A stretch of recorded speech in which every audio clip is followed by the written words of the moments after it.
മാധുരപൂർണ്ണ പ്രശോഭിതം ഈ ജീവിതം, ആർദ്രമാം ദൈവസ്നേഹം നിറയും പൂവനം. മാധുരപൂർണ്ണ പ്രശോഭിതം ഈ ജീവിതം, ആർദ്രമാം ദൈവസ്നേഹം നിറയും പൂവനം. സ്നേഹദീപനാളമായി വിളങ്ങും ധന്യജീവിതം.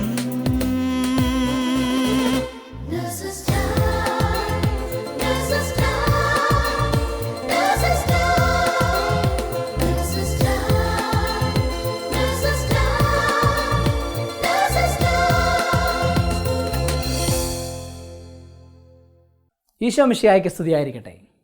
അധ്വാനിക്കുന്നവരും ഭാരം വഹിക്കുന്നവരുമായ നിങ്ങളെല്ലാവരും എൻ്റെ അടുക്കിലേക്ക് വരുവിൻ, ഞാൻ നിങ്ങളെ ആശ്വസിപ്പിക്കാം എന്ന് പറഞ്ഞ ഈശോയുടെ സമാധാനം നിങ്ങളെല്ലാവരിലേക്കും നിറയട്ടെ എന്ന പ്രാർത്ഥനയോടുകൂടി എല്ലാ ശാലോം പ്രേക്ഷകരെയും നേസസ് ടൈമിലേക്ക് സ്വാഗതം ചെയ്യുന്നു.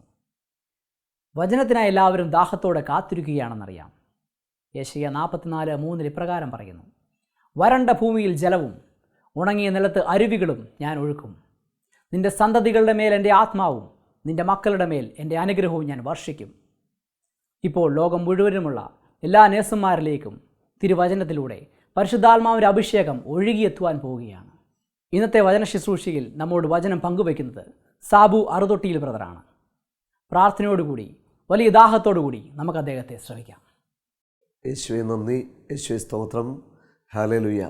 കർത്താവായ യേശുവെ, അങ്ങയുടെ നാമത്തെ ഞങ്ങൾ സ്തുതിക്കുന്നു. ഒരു പുതിയ അഭിഷേകത്തിലേക്ക്, ഒരു പുതു ചൈതന്യത്തിലേക്ക് അങ്ങയുടെ മക്കളെ നിറയ്ക്കണമേ. ഒത്തിരിയേറെ സ്നേഹത്തോടെ ലോകമെമ്പാടും ശുശ്രൂഷ ചെയ്യുന്ന എല്ലാ നേഴ്സുമാരെയും ഈ ശുശ്രൂഷയിലേക്ക് സ്വാഗതം ചെയ്യുന്നു. ഇത് അനുഗ്രഹത്തിൻ്റെ ദിവസമാണ്. നിങ്ങളുടെ വലിയ ശുശ്രൂഷയ്ക്ക് കർത്താവ് സ്വർഗം തുറന്ന് വലിയ പ്രതിഫലം തരാൻ പോവുകയാണ്. മത്തായിയുടെ സുവിശേഷം 9-ാം അധ്യായത്തിൽ 13-ാമത്തെ വചനം ഇങ്ങനെ പറയുന്നു: ബലിയല്ല, കരുണയാണ് ഞാൻ ആഗ്രഹിക്കുന്നത്. ദൈവസ്വഭാവത്തിൻ്റെ ഏറ്റവും വലിയ പ്രത്യേകതയാണ് കരുണ. ദൈവത്തിൻ്റെ ഹൃദയത്തിൽ നിന്ന് അനന്തമായ കരുണ മനുഷ്യ വംശത്തിൻ്റെ മേൽ നിരന്തരം ചൊരിയപ്പെട്ടുകൊണ്ടിരിക്കുക. കരുണയുടെ ആൾരൂപമായിട്ട് ഈ ഭൂമിയിലേക്ക് കർത്താവായ യേശു ക്രിസ്തു കടന്നു വന്നു. ലോകമെമ്പാടും ശുശ്രൂഷ ചെയ്യുന്ന ഓരോ നേഴ്സും കരുണയുടെ ആൾ രൂപങ്ങളായിട്ട് മാറേണ്ടിയിരിക്കുന്നു. യേശുവിൻ്റെ കരുണയുടെ ഹൃദയം ഓരോ നേഴ്സും സ്വന്തമാക്കുക, അത് യേശു ആഗ്രഹിക്കുകയാണ്. നേഴ്സ് എന്ന് പറയുമ്പോൾ തന്നെ നമ്മുടെ മനസ്സിലേക്ക് വരുന്ന ഒരു ചിന്ത വെള്ളവസ്ത്രമൊക്കെ ഇട്ട ഒരു വ്യക്തിയാണ് നമ്മൾ മനസ്സിൽ കാണുന്നത്. വെള്ളവസ്ത്രം എന്ന് പറയുമ്പോൾ തന്നെ അതൊരു പരിശുദ്ധിയുടെ അടയാളമാണ്, വിശുദ്ധിയെ സൂചിപ്പിക്കുകയാണ്. ഈ ജോലി തന്നെ വിശുദ്ധിയുടെ വലിയ ഒരു പ്രതീകമായിട്ട് തന്നെയാണ് നമ്മുടെ കൺമുമ്പിൽ നമ്മൾ കാണുന്നത്. ഇതൊരു ദൈവ ശുശ്രൂഷയായിട്ട് മാറ്റുവാനായിട്ട് ഓരോ നേഴ്സിനും കഴിയുക, അത് ജീവിതത്തിലെ ഏറ്റവും വലിയ ഒരു വിജയമായിരിക്കും. ദൈവം കാരുണ്യവാനായിരിക്കുന്നത് പോലെ ശുശ്രൂഷയിലേക്ക് കടന്നു വരുന്ന ഓരോ രോഗിയെയും പരിചരിക്കുന്ന നേഴ്സ് തൻ്റെ കരങ്ങളിലൂടെ, തൻ്റെ പരിചരണത്തിലൂടെ, തൻ്റെ വാക്കുകളിലൂടെ, തൻ്റെ സ്നേഹത്തിലൂടെ കരുണയുടെ വലിയൊരു വ്യക്തിത്വമായിട്ട് മാറേണ്ടിയിരിക്കുന്നു. ഓരോ നേഴ്സിൻ്റെയും കൈകളിലൂടെയാണ് ഓരോ വ്യക്തിയുടെയും ജീവിതം കടന്നു പോകുന്നത്. ഒരമ്മയുടെ ഗർഭപാത്രത്തിൽ ഒരു കുഞ്ഞ് ജനിക്കുന്നു. വചനം പറയുന്നു: മാതാവിൻ്റെ ഉദരത്തിലായിരിക്കുമ്പോഴേ ഞാൻ നിന്നെ അറിഞ്ഞു, ഞാൻ നിന്നെ തിരഞ്ഞെടുത്തു, ഞാൻ നിന്നെ വിശുദ്ധീകരിച്ചു.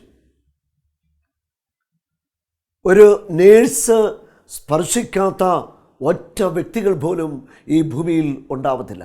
ഒരു നേഴ്സിൻ്റെ കരസ്പർശനമേൽക്കാത്ത, ഒരു നേഴ്സിൻ്റെ കരങ്ങളാൽ തൊടാത്ത, പരിചരിക്കപ്പെടാത്ത ഒറ്റ വ്യക്തിയും ഈ ഭൂമിയിൽ ഉണ്ടാവുക അസാധ്യമാണ്.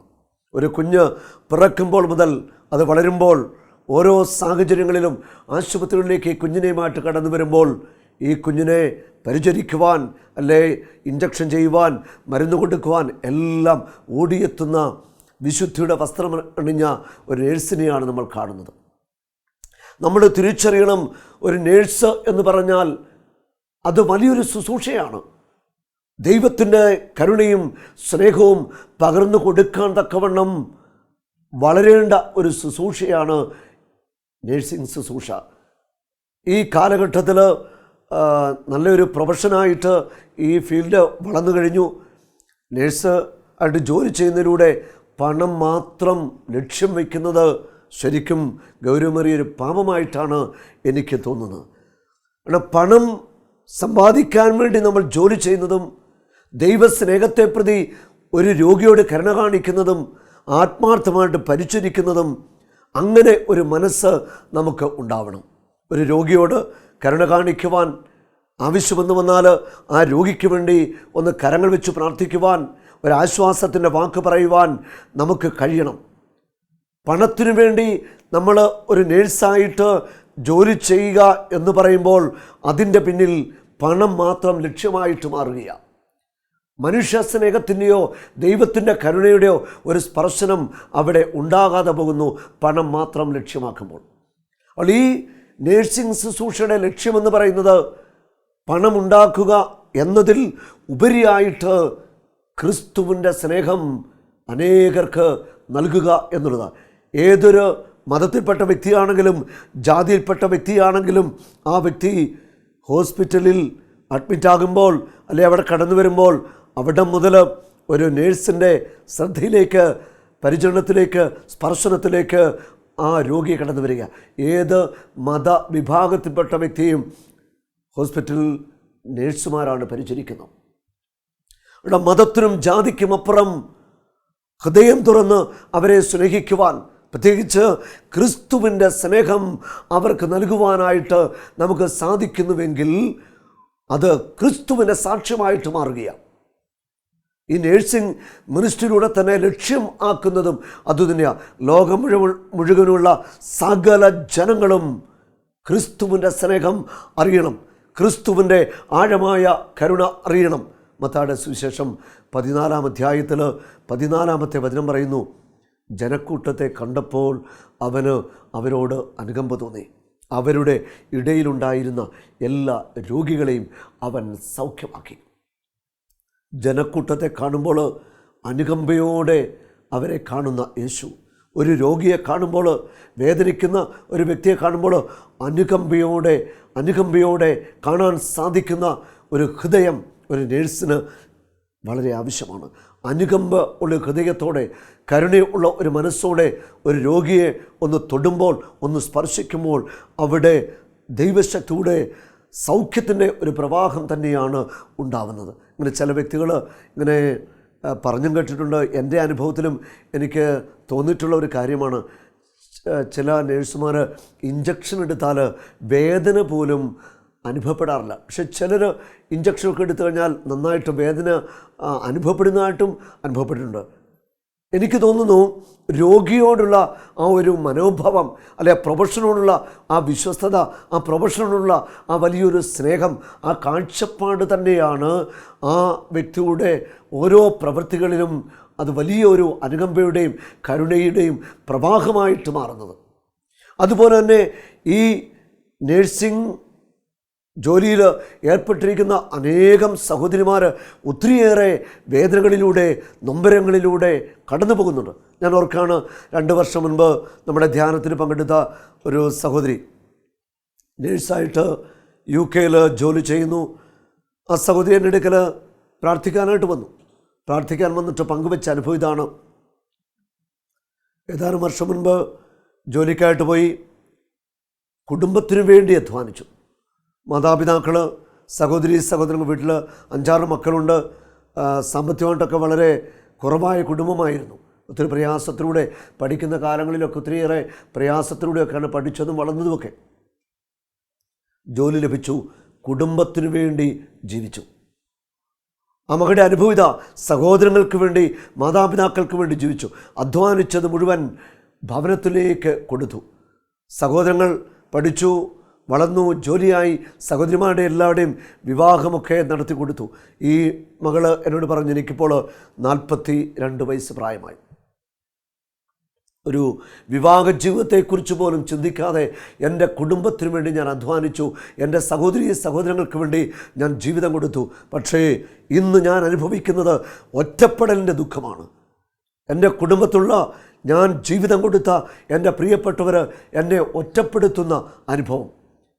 വീട്ടിലൊക്കെ ചെല്ലുമ്പോൾ, അല്ലെങ്കിൽ സഹോദരങ്ങൾ വീട്ടിലൊക്കെ ചെല്ലുമ്പോൾ എന്തോ എനിക്കറിയത്തില്ല, ഞാൻ ഒറ്റയ്ക്കായി തീർന്ന ഒരനുഭവത്തിലൂടെ ഇന്ന് ഞാൻ കടന്നു പോവുകയാണ്. എനിക്ക് സ്വന്തമെന്ന് പറയാൻ ആരുമില്ലാത്ത ഒരു വേദനയിലൂടെ. ഇത് പറയുമ്പോൾ കുടുംബത്തിന് വേണ്ടി ജീവിതം കൊടുത്ത ആ മകളുടെ കണ്ണുകളിലൂടെ അടർന്നു വീഴുന്ന കണ്ണുനീര്, ഇതും ഒരു യാഥാർത്ഥ്യം തന്നെയാണ്. കുടുംബത്തിന് വേണ്ടി ജീവിതം കൊടുത്തിട്ട് ഒന്നും അല്ലാതായിത്തീരുന്ന എത്രയോ സഹോദരിമാർ, ഒരു ജീവിതത്തിൻ്റെ തീരത്ത് അണയുവാൻ സാധിക്കാതെ ജീവിതം മുഴുവൻ ബലിയായി തീർത്ത നേഴ്സുമാരും ഉണ്ട്. ഇതും സത്യത്തിൻ്റെ ഒരു നേർക്കാഴ്ച തന്നെയാണ്. ജീവിതത്തിന് മറ്റുള്ളവർക്ക് വേണ്ടി ജീവിക്കുന്ന ഒരു ജീവിതം തന്നെയാണ് നേഴ്സുമാരുടെ ജീവിതം. അഹോരാത്രം അധ്വാനിക്കുക, 12 മണിക്കൂറൊക്കെ കഠിനമായിട്ട് ജോലി ചെയ്യുക, ഒന്ന് വിശ്രമിക്കാൻ പോലും സമയമില്ലാത്ത അനുഭവങ്ങൾ, അധികാരികളുടെ ഏൽക്കേണ്ടി വരുന്ന മാനസിക വിഷമങ്ങൾ, ഇതെല്ലാം ഏറ്റുവാങ്ങിക്കൊണ്ട് ജീവിതം മുഴുവൻ അധ്വാനിക്കുന്ന നേഴ്സുമാർ, അവർക്ക് വേണ്ടി പ്രാർത്ഥിക്കുവാൻ നമുക്ക് കടമയുണ്ട്, കടപ്പാടുണ്ട്. ദൈവസന്നിധിയിലേക്ക് ഒരു നിമിഷം ലോകം മുഴുവൻ ശുശ്രൂഷ ചെയ്യുന്ന നേഴ്സുമാരെ കർത്താവിൻ്റെ കരങ്ങളിലേക്ക് കൊടുത്ത് നമുക്ക് ഒന്ന് സ്തുതിച്ച് പ്രാർത്ഥിക്കാം. ഈ ശുശ്രൂഷയിൽ പങ്കെടുക്കുന്ന എല്ലാവരും കണ്ണുകളടച്ച് കരമുയർത്തി സ്തുതിക്കട്ടെ. ഹല്ലേലൂയ, ഹല്ലേലൂയ. യേശുവേ സ്തോത്രം, യേശുവേ നന്ദി, യേശുവേ സ്തുതി. കർത്താവെ, ഒത്തിരിയേറെ വേദനിക്കുന്ന അങ്ങയുടെ പ്രിയപ്പെട്ട സഹോദരിമാരെ സൗഖ്യമാക്കണമേ. കുടുംബത്തിന് വേണ്ടിയൊക്കെ ജീവിതം കൊടുത്തിട്ട് തിരസ്കരിക്കപ്പെട്ട അവസ്ഥയിൽ ഹൃദയം തകർന്ന് വേദനിക്കുന്ന സഹോദരിമാരുണ്ട്. അവരുടെ ഹൃദയ ദുഃഖങ്ങൾ, കണ്ണുനീര് നീ കാണണമേ. അവരെയൊക്കെ അങ്ങ് ആശ്വസിപ്പിക്കണമേ കർത്താവേ. ജെറമിയ പ്രവാചകന്റെ പുസ്തകത്തിൽ 30-ാം അധ്യായത്തിൻ്റെ 17-ാമത്തെ വചനം പറയുന്നു, ഞാൻ നിനക്ക് വീണ്ടും ആരോഗ്യം നൽകും, നിൻ്റെ മുറിവുകൾ ഞാൻ സൗഖ്യമാക്കും. ഞാൻ നിനക്ക് വീണ്ടും ആരോഗ്യം നൽകും, നിൻ്റെ മുറിവുകൾ ഞാൻ സൗഖ്യമാക്കും. കർത്താവായ യേശുവേ, ഒത്തിരിയേറെ ഹൃദയത്തിൽ നൊമ്പരപ്പെടുന്ന നിൻ്റെ പ്രിയപ്പെട്ട സഹോദരിമാരെ ഒന്ന് തൊടണമേ. മുറിവേറ്റ കരമൊന്ന് വെച്ച് അവരുടെ മനസ്സിൻ്റെ മുറിവുകളെ ഒക്കെ ഒന്ന് സൗഖ്യമാക്കുവാൻ യേശുവേ കരുണയാകണമേ. ഹല്ലേലൂയ, ഹല്ലേലൂയ. യേശുവേ നന്ദി, യേശുവേ നന്ദി. നേഴ്സിംഗ് പ്രൊഫഷനിലേക്ക് വന്നിരിക്കുന്ന ചില വ്യക്തികൾ മനസ്സുമെടുത്ത് പലപ്പോഴും സംസാരിക്കാറുണ്ട്. കാരണം ഒരുപക്ഷേ ആ ജീവിതത്തിൻ്റെ ആ സാഹചര്യമായിരിക്കാം, അല്ലെ ഏറ്റുവാങ്ങേണ്ടി വരുന്ന തിരസ്കരണത്തിൻ്റെ അനുഭവങ്ങളായിരിക്കാം, ഒറ്റപ്പെടലായിരിക്കാം, അല്ലെ മാനസികമായിട്ട് ഏൽക്കേണ്ടി വരുന്ന ടെൻഷനായിരിക്കാം. ചിലർ പറയുന്നു മടുത്തു. അങ്ങനെ മനസ്സുമെടുത്ത് ജോലി ചെയ്യുമ്പോൾ സംഭവിക്കുന്നത് രോഗിയെ വേണ്ടവണ്ണം സ്നേഹിക്കാൻ പറ്റുന്നില്ല. നേഴ്സിംഗ് ശുശ്രൂഷ വെറും ഒരു ജോലിയായിട്ട് മാറുകയാണ്. അത് നമ്മുടെ ഒരു പരാജയമാണ്. ഒരു നേഴ്സിംഗ് ശുശ്രൂഷയിലായിരിക്കുന്ന വ്യക്തിക്ക് രോഗിയെ കാണുമ്പോൾ നന്നായിട്ട് ഒന്ന് ചിരിച്ച് കാണിക്കുവാൻ, ഒന്ന് സ്നേഹത്തോടെ സംസാരിക്കുവാൻ നമുക്ക് കഴിയണം. ചില ജോലി ചെയ്യുന്നവരുടെ കുടുംബ പശ്ചാത്തലത്തിലുണ്ടാകുന്ന ചില മുറിവേൽപ്പിക്കുന്ന അനുഭവങ്ങളൊക്കെ മനസ്സിൻ്റെ ടെൻഷനും വേദനയും അതുപോലെയൊക്കെ കുഞ്ഞുങ്ങളെ വളർത്തുന്ന ഭാരമൊക്കെ ആയിട്ടാണ് ജോലിയിലേക്ക് കടന്നു വരുന്നത്. പക്ഷേ ഇതൊന്നും നമ്മുടെ ആ ജോലിയിൽ ഒരു രോഗിയെ വേദനിപ്പിക്കുന്ന അനുഭവമായിട്ട് മാറാനായിട്ട് പാടില്ല. ഈ കാലഘട്ടത്തിൽ എത്രയോ സഹോദരങ്ങളാണ് നേഴ്സിംഗ് ജോലി തിരഞ്ഞെടുത്തിരിക്കുന്നത്. അനേകം സഹോദരങ്ങൾ ആത്മാർത്ഥമായിട്ട് ഇന്ന് ഈ ശുശ്രൂഷയിലേക്ക് കടന്നു വന്നിട്ടുണ്ട്. അവർക്ക് ഒത്തിരിയേറെ കർത്താവിനെ മഹത്വപ്പെടുത്തുവാനായിട്ട് സാധിക്കും. അതിനുവേണ്ടി ഈ പ്രൊഫഷൻ തിരഞ്ഞെടുത്ത സഹോദരങ്ങൾ ആത്മാർത്ഥമായിട്ട് പരിശ്രമിക്കണം. നമ്മുടെ ലക്ഷ്യം തന്നെ അതാ, ക്രിസ്തുവിൻ്റെ സ്നേഹം ഒരു രോഗിക്ക് കൊടുക്കുക എന്നുള്ളതാണ്. ക്രിസ്തുവിൻ്റെ കരുണ ഒരു രോഗി അനുഭവിക്കുക എന്നുള്ളതാണ്. ക്രിസ്തുവിൻ്റെ സ്നേഹത്തിൻ്റെ, ക്രിസ്തു നൽകുന്ന സൗഖ്യത്തിൻ്റെ ഒരനുഭവത്തിലേക്ക് അനേകരെ നയിക്കുവാനായിട്ട് നേഴ്സിംഗ് ജോലി ചെയ്യുന്ന എല്ലാ സഹോദരങ്ങൾക്കും ഇന്ന് സാധിക്കും. ഇന്ന് ഈ പ്രൊഫഷനിലേക്ക് കടന്നു വന്നിരിക്കുന്ന സഹോദരങ്ങൾ ശക്തനായ ക്രിസ്തുവിൻ്റെ സാക്ഷ്യമായിട്ട് മാറണം. എവിടെയും ക്രിസ്തുവിനെ മഹത്വപ്പെടുത്തുന്നവരായിട്ട് മാറണം. നമ്മുടെ ലക്ഷ്യമെന്ന് പറയുന്നത് പണമല്ല, മറ്റു നേട്ടങ്ങളൊന്നുമല്ല നമ്മുടെ ലക്ഷ്യം. അതിൻ്റെ അപ്പുറം ഞാനായിരിക്കുന്ന ഈ ജോലി കർത്താവിൻ്റെ കരുണയുടെ സാക്ഷ്യമായിട്ട് മാറുക എന്നുള്ളതാണ്. യേശു തൻ്റെ കരുണയുടെ കരം വെച്ച് അനേകരെ സൗഖ്യമാക്കി. ജീവിതത്തിൽ എല്ലാ പ്രതീക്ഷകളും നഷ്ടപ്പെട്ട് മരണത്തിലേക്ക് കടന്നു പോകാൻ പോകുന്ന രോഗി, ഐസിയുവിൽ കിടക്കുന്ന രോഗി, വെന്റിലേറ്ററിൽ കിടക്കുന്ന രോഗി, വൈദ്യശാസ്ത്രം കൈവിട്ട രോഗികൾ, ഉപേക്ഷിക്കപ്പെട്ടവർ അവർക്ക് മുൻപിൽ നിൽക്കുമ്പോൾ വലിയൊരു കാര്യം ചെയ്യാനുണ്ട്. അവരുടെ ആത്മാവിന് വേണ്ടി പ്രാർത്ഥിക്കുവാൻ, അവരെ ഒന്ന് ആശ്വസിപ്പിക്കുവാൻ നിങ്ങൾക്ക് ഉത്തരവാദിത്വമുണ്ട്. ഈ ജോലി തിരഞ്ഞെടുത്തിരിക്കുന്ന ഓരോ സഹോദരനും സഹോദരിയും ഇവർക്ക് വേണ്ടി പ്രാർത്ഥിക്കണം. നിങ്ങളുടെ കരങ്ങൾ കരുണയുടെ കരമായിട്ട് മാറണം. മറ്റൊരു അർത്ഥത്തിൽ പറഞ്ഞാൽ മുറിവേറ്റ ക്രിസ്തുവിൻ്റെ കരമായിട്ട് നിങ്ങളുടെ കരങ്ങൾ മാറേണ്ടിയിരിക്കുന്നു. അവിടെ യേശുവിനെ മഹത്വപ്പെടുത്തുവാൻ, ഒന്ന് പ്രാർത്ഥിക്കുവാൻ, ഒന്ന് ആശ്വസിപ്പിക്കുവാൻ, ആത്മാവിന് വേണ്ടി മരണനിമിഷം ഒന്ന് പ്രാർത്ഥിക്കുവാൻ നമുക്ക് കഴിയണം. പണത്തിൻ്റെ അപ്പുറം, ബന്ധങ്ങൾക്ക് അപ്പുറം നമുക്ക് ക്രിസ്തുവിൻ്റെ ഹൃദയത്തിലേക്ക് ഇവരെ കൊടുക്കാനായിട്ട് സാധിക്കണം. അതിനുവേണ്ടി ആഴമായ ഒരു പരിശ്രമം, ആഴമായ ഒരു ഹൃദയ പരിവർത്തനം, ഹൃദയം നിറയെ സ്നേഹവുമായിട്ട് വേണം നമ്മൾ ഒരു രോഗിയുടെ അടുക്കലേക്ക് കടന്നു ചെല്ലുവാനായിട്ട്. 1 യോഹന്നാൻ 4-ാം അധ്യായത്തിൻ്റെ 8-ാമത്തെ വചനം പറയുന്നു, ദൈവം സ്നേഹമാണ്.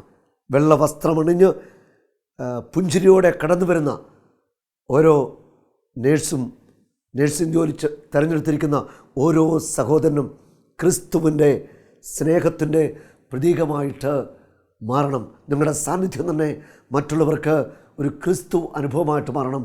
സ്നേഹത്തിൻ്റെ വലിയ ഒരു അനുഭവമായിട്ട് മാറണം.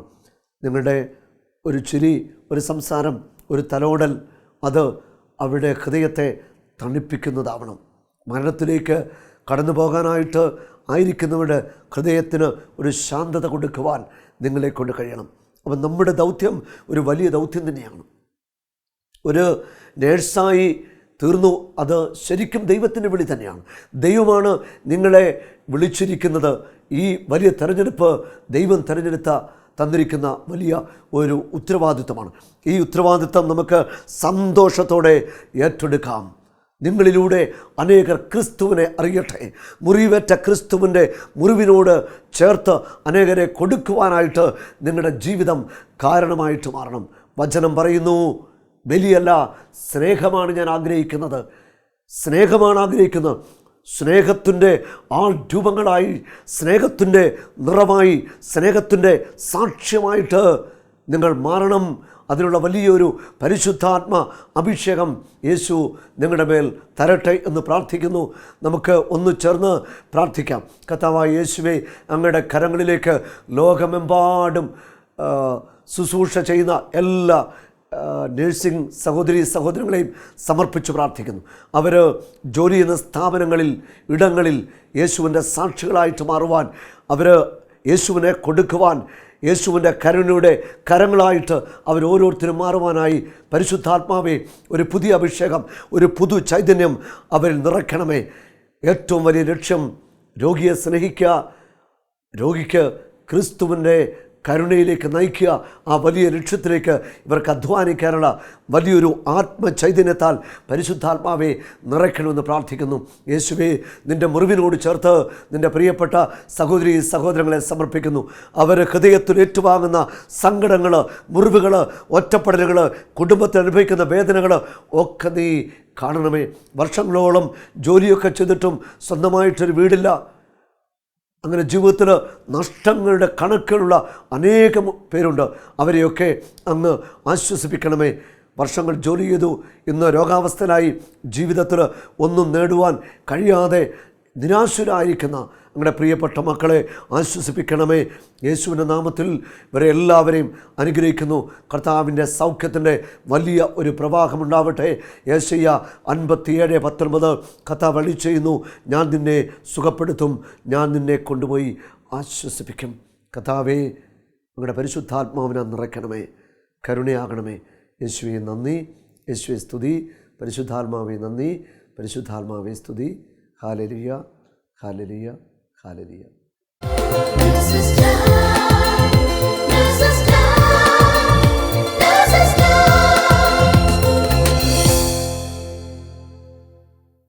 ഈശോയുടെ പരസ്യ ജീവിതകാലത്ത് രോഗീ സൗഖ്യത്തിന് എന്തുമാത്രം പ്രാധാന്യം നൽകിയിരുന്നുവെന്നും ആ സ്നേഹം നമ്മിലൂടെയാണ് ഒഴുകിയെത്തേണ്ടതെന്നും നാം ഇപ്പോൾ കേട്ടുവല്ലോ. സാബു ബ്രദറിനെ ഓർത്ത് ഈശോയ്ക്ക് നമുക്ക് നന്ദി പറയാം. അത്തരത്തിൽ ഈശോയുടെ കരുണയുടെ സ്നേഹത്തിൽ നിറഞ്ഞ് വലിയ വിശ്വാസത്തോടെ ജോലി ചെയ്യുന്ന ഒരു നേഴ്സിൻ്റെ അനുഭവം നമുക്കിപ്പോൾ ശ്രമിക്കാം. ഈശോ മിശിഹായ്ക്ക് സ്തുതിയായിരിക്കട്ടെ. എൻ്റെ പേര് എൽസി. റാസൽ കൈമയിൽ ഒരു നേഴ്സായി ജോലി ചെയ്യുന്നു. ഞാനും എൻ്റെ കുടുംബവും ഒരുമിച്ച് അവിടെ തന്നെ താമസിക്കുന്നു. ഞാനും 16:12 പറയുന്നു, മരുന്നോ ലേപനൌഷധമോ അല്ല, എല്ലാവരെയും സുഖപ്പെടുത്തുന്ന അവിടുത്തെ വചനമാണ് അവരെ സുഖപ്പെടുത്തിയത് എന്ന വചനം എൻ്റെ ജീവിതത്തിലും എൻ്റെ ജോലി മേഖലയിലും പ്രവർത്തിച്ച വലിയ അത്ഭുതങ്ങളെപ്പറ്റി പറയുവാനാണ് ഞാനിവിടെ നിൽക്കുന്നത്. ഒരു ക്രിസ്തീയ കുടുംബത്തിൽ ജനിക്കുകയും പ്രാർത്ഥനയിലും വിശ്വാസത്തിലും ഒക്കെ വളർന്നു വരികയും അതിൻ്റെ അടിസ്ഥാനത്തിൽ ഒരു നേഴ്സ് ആയപ്പോൾ എപ്പോഴും ഒരു നല്ല നേഴ്സ് ആയിരുന്നു എന്നായിരുന്നു എൻ്റെ വിശ്വാസം. മെഡിക്കൽ എത്തിക്സ് അനുസരിച്ചും പ്രാർത്ഥനയോടും ഒക്കെ ജോലി ചെയ്തിരുന്നു. എന്നാലും നേഴ്സസ് മിനിസ്ട്രിയിൽ വന്നു കഴിഞ്ഞപ്പോഴാണ് എൻ്റെ ഈശോയ്ക്ക് എന്നെപ്പറ്റിയുള്ള വിളി എന്താണെന്ന് ഞാൻ മനസ്സിലാക്കുവാനായിട്ട് എനിക്കിടയായത്. 28 വർഷമായി ഇന്ത്യയിലും സൗദിയിലും ഇപ്പോൾ UAE-യിലുമായി ഒരു നേഴ്സായി ഞാൻ ജോലി നോക്കുന്നു. ഇപ്പോൾ ഞാൻ ജോലി ചെയ്യുന്നത് കുഞ്ഞുങ്ങളുടെ തീവ്രപരിചരണ വിഭാഗത്തിലാണ്. ഒരു ദിവസം ഞാൻ ഈവനിങ് ഡ്യൂട്ടിയായി എൻ്റെ ഡിപ്പാർട്ട്മെൻറ്റിലേക്ക് കടന്നു ചെന്നു. ഓരോ ദിവസവും ഡ്യൂട്ടിക്ക് പോകുന്നതിന് മുൻപ് തന്നെ ഈശോയോട് ഞാൻ പ്രാർത്ഥിക്കും. ഇന്നത്തെ ഡ്യൂട്ടിയിലുള്ള എൻ്റെ കൂട്ടത്തിൽ ജോലിയുള്ളവരെയും ഞാൻ ശുശ്രൂഷിക്കാൻ ഈശോ എനിക്ക് ഏൽപ്പിച്ചു തരുന്ന ഓരോ കുഞ്ഞുങ്ങളെയും ആ ദിവസത്തെയും നിമിഷങ്ങളെയും എല്ലാം സമർപ്പിച്ച് പ്രാർത്ഥിക്കും. പോകുന്ന വഴിക്കും എല്ലാവരെയും സമർപ്പിച്ച് പരിശുദ്ധാത്മാവിനാൽ പരിപൂരിതയായ അമ്മ എല്ലാവരെയും പരിശുദ്ധാത്മാവിനാൽ നിറയ്ക്കണമേ എന്ന് പ്രാർത്ഥിച്ചുകൊണ്ടാണ് പോകുന്നത്. അന്നൊരു ദിവസം ഞാൻ ഡ്യൂട്ടിയിലേക്ക് കടന്നു ചെല്ലുമ്പോൾ അവിടെ അന്ന് രാവിലെ 3.3 കിലോ ഭാരമുള്ള ഒരു കുഞ്ഞ് അഡ്മിറ്റ് ആവുകയും വളരെ ഗുരുതരാവസ്ഥയിൽ മോർണിംഗ് ഷിഫ്റ്റുകാർ ഞങ്ങൾക്ക് എൻഡോസ് ചെയ്യുകയും ചെയ്തു. ഞങ്ങൾക്കവിടെ 400-500 ഗ്രാം വരെ ഭാരമുള്ള കുഞ്ഞുങ്ങൾ വരികയും വളരെ ക്രിട്ടിക്കലാവുകയും ചെയ്യാറുണ്ട്. എന്നാൽ 3.3 കിലോ എന്ന് പറയുമ്പോൾ വളരെ വേഗം തന്നെ സൗഖ്യപ്പെട്ട് ഭവനത്തിലേക്ക് പോകേണ്ട കുഞ്ഞാണത്.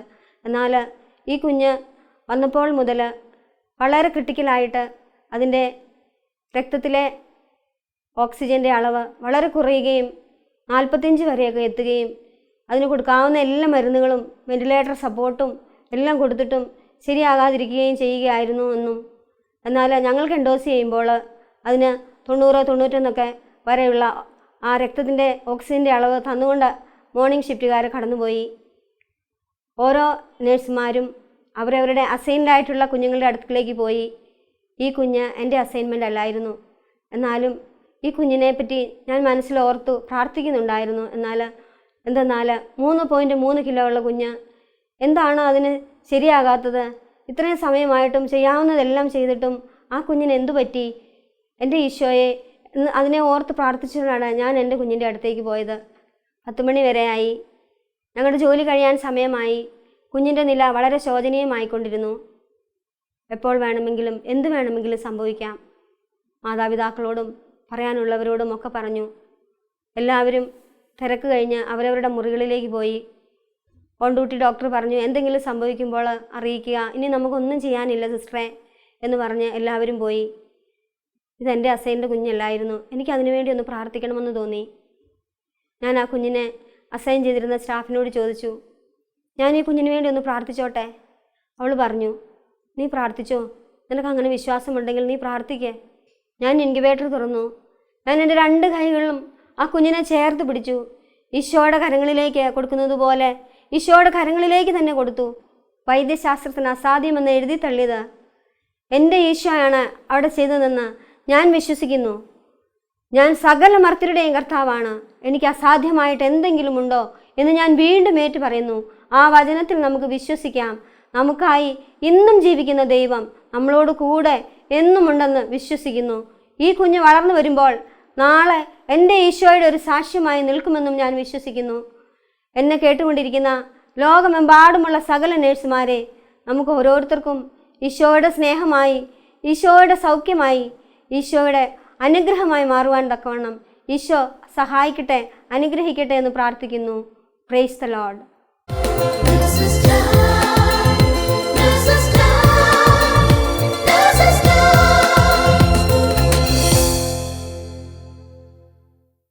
എത്ര വലിയ വിശ്വാസമാണല്ലേ നാം ഈ നേഴ്സിൽ കണ്ടത്. പ്രാർത്ഥിച്ചൊരുങ്ങി ഈശോയിൽ നിറഞ്ഞ് നാം രോഗി ശുശ്രൂഷയ്ക്കായി പോകുമ്പോൾ നമ്മിലൂടെ ഈശോ രോഗികളെ സുഖപ്പെടുത്തുക തന്നെ ചെയ്യും.